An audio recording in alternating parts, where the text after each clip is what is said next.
Hey YouTube, this is Lodgeball, and this will be my Raw review from the 16th of January 2012, I think. Yeah, 16th of January 2012, and this was a vast improvement from last week's Raw.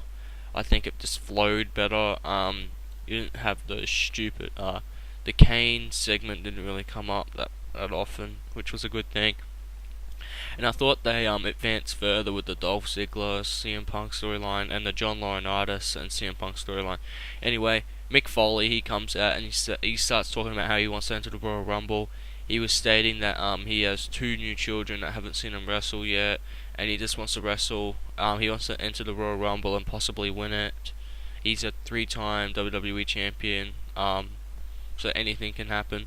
Then Dolph Ziggler comes out, of all people, and says that he denies he should be in it. Like, people work so hard through the year just to enter that Royal Rumble, and you just come out saying you want to enter it. And then CM Punk comes out and does what he does best. He called Dolph Ziggler too conventional, and then he started stating that what makes Mick Foley and CM Punk so much better is because they're unconventional. Like, they're unique superstars and not conventional like Dolph Ziggler. And then of all people, John Laurinaitis comes out, and then he says, "I'm feeling generous, so I'm gonna answer your question," and the answer is no. And then you have that stupid laugh that Vicky does to Mick Foley, which is a bit uncalled for in my opinion.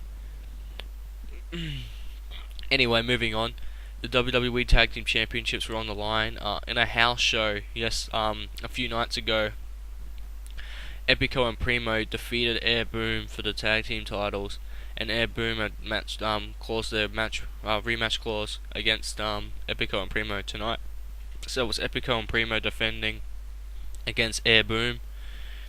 They retained the tag team titles. Primo poses distraction, which while Evan Bourne was on the top rope, Epico knocks him off the ropes. He gets all groggy and delivers a backstabber. 1, 2, 3. There's your victory. There's your winners. I'm sorry, not there's victory. That's stupid. Anyway, moving on. You have the backstage announcement of there's the main event is now a 6-man tag match. You have David Otunga, Mark Henry, and Dolph Ziggler versus CM Punk, Daniel Bryan, and Chris Jericho. So it was Chris Jericho's so-called in-ring debut for a year and a half. My first time in the ring since a year and a half.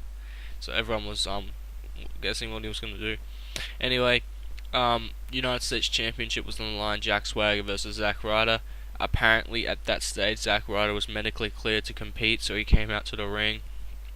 He had a very bad. They were using the ribs as the main injury. Jack Swagger targeted those ribs, but Zack Ryder kicked out of 2 gut wrench power bombs. They're gut wrench power bombs, called not gut wrench suplex. That's a completely different move. But Jack Swagger hits the 3rd gut wrench power bomb, which is good enough. Defeats Zack Ryder for the US Championship and becomes the United States Champion.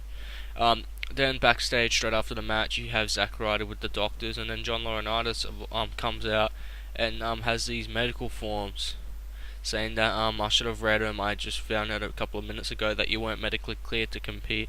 This will probably lead to a filler feud, possibly leading to a championship match at a pay-per-view. Don't think it'll be at the Royal Rumble, but certainly it might be at Elimination Chamber, which will be good to see. Anyway, moving on. Perez Hilton was a special guest announcer for the Divas tag match. Oh god, where do I start? He got booed and booed and booed, and I don't blame the fans because he is just a dick. Why would you want a fucking celebrity blogger of like? But he's fucking hated by all celebrities. Like, so yes, he does have like some blog on his website about the Divas, but who the fuck cares about the Divas? They probably just go, ugh. Gee, Perez Hilton's that low. He's trying to, get with those Divas, and oh god, what he did. They had a match. Kelly wins with a finisher, a roll up. That's the only move she ever seems to win by. And then, oh god, then Kelly and Alicia Fox are like going, yeah, you can't fight us, and especially Kelly, she always goes, yeah, you can't get this, yeah, and I'm like, you can't wrestle for shit. I don't see, they could come in the ring and just annoy, and they can just bash the crap out of you. Like, really, go to the back, work on fucking running the ropes. There we go. I can run the fucking ropes, so should be in the fucking WWE. I'm not ranting on that. I rant on it every week because it just gets on my nerves. I had like a 2 minute match at best, probably even 1.5. Anyway, moving out. Anyway, next segment of the night, probably my favorite segment was when R-Truth came out. He was about to start talking, and then Wade Barrett comes out. And then R-Truth, he was saying that, the best part about California is Disneyland. So he shows a slideshow of Disneyland, and I was just going, what is this doing? And then I realized what it meant, because when he showed a picture of Pinocchio, he said, would Wade Barrett win the Royal Rumble? And then his nose grew. So, which was, pretty funny. Then Miz comes out from behind and attacks R-Truth, and then Sheamus comes out to try and help R-Truth out.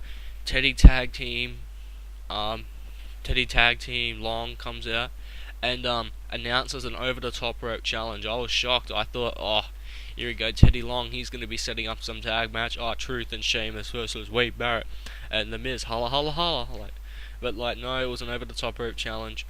What happened was Wade Barrett got triple teamed and got thrown over the rope first, and then the Miz was about to get eliminated by Sheamus, and then R-Truth comes out and eliminates both of them at the same time. So R-Truth wins the over the top rope challenge. So that's sort of hinting those 4 superstars will probably do well in the Royal Rumble, because they were featured in an over the top rope challenge. See, WWE like to hint stuff, like they did it with last year. If you want to know about that, watch my previous video, the Royal Rumble predictions. Anyway, John Cena comes out expressing his disgust with how Zack Ryder lost his US Championship, and then John Laurinaitis says, well, you get a match with Jack Swagger tonight. So he comes out and he is fired up. I love this match because this was a Cena that I just loved to watch. He was aggressive, he was not holding back, he was full on offense, no defense, move. Jack Swagger got completely just gone from this match. And then Kane's music plays, and then he's backstage saying that Cena is embracing the hate, and by the Royal Rumble he should have embraced the hate by then. So they're teasing the heel turn. I think it's gone up to 7% chance he will turn heel. Anyway, Brodus Clay, the Funkasaurus, had a match. He did his dance thing, which went for longer than the match. He was up against JTG, won with that, running into him in the turnbuckle and then running against the ropes and delivering like a cross-body splash. Yeah, cool, whatever. And then the main event of the night comes out, and then Daniel Bryan, he talks about the Big Show and AJ incident, and he was stating that Big Show intentionally bulldozed AJ over so he could get to Daniel Bryan and the World Heavyweight Championship. And then this was the main event: Daniel Bryan, Chris Jericho, and CM Punk versus Mark Henry, Dolph Ziggler, and David Otunga. But midway during the match, Jericho gets the hot tag off CM Punk. He's firing up the crowd. He's getting them into it, and then all of a sudden he tags Daniel Bryan in and walks out. He walks out. So hopefully this signals that he's a heel. He always was a heel. He was fucking just trolling you. He trolled you again. You're like, yeah, Chris Jericho, and then tags and walks out. But that wasn't it through the match. Mick Foley enters the match and says John Laurinaitis says I'm the new replacement for the match. I'm allowed to come in. Tags in of David Otunga.